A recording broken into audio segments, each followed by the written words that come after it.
Missouri residential purchase agreement is a legally binding contract between the buyer and the seller of a home. It outlines the agreed upon purchase price, financing options, expiration date, and the rights and responsibilities of both parties. In this video, we'll cover how a residential purchase agreement works, the legal requirements in Missouri, and what you need to create one. We're eForms, the biggest online database for legal documents. Stick around and we'll tell you where you can find an official residential purchase agreement specific to Missouri. First, let's review how does a residential purchase agreement exactly work. An official offer is made to the seller of a home by presenting a residential purchase agreement. It states how much the buyer is willing to pay for it, how they will finance it, and any contingencies that must be met for the contract to stay in good standing. Typically, it takes some negotiation between the buyer and the seller to agree on all parts of the contract. Once an agreement is met, both parties sign the document, making it legally bound. This means that the agreement can only be terminated if both parties agree to it, or if a contractual contingency or a legal requirement is not met.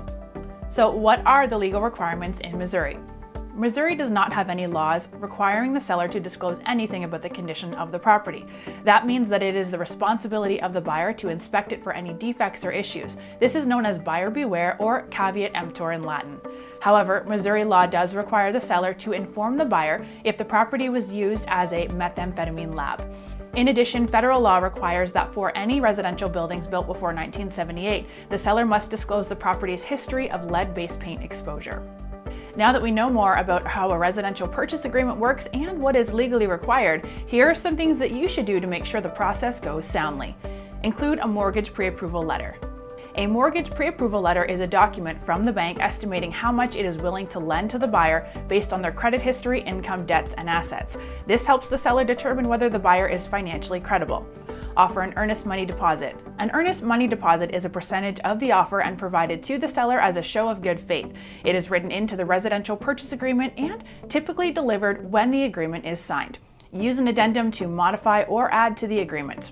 An addendum is often included with a residential purchase agreement to add to or amend any terms and conditions. It can also detail a contingency which allows either party to opt out of the contract if certain terms are not met.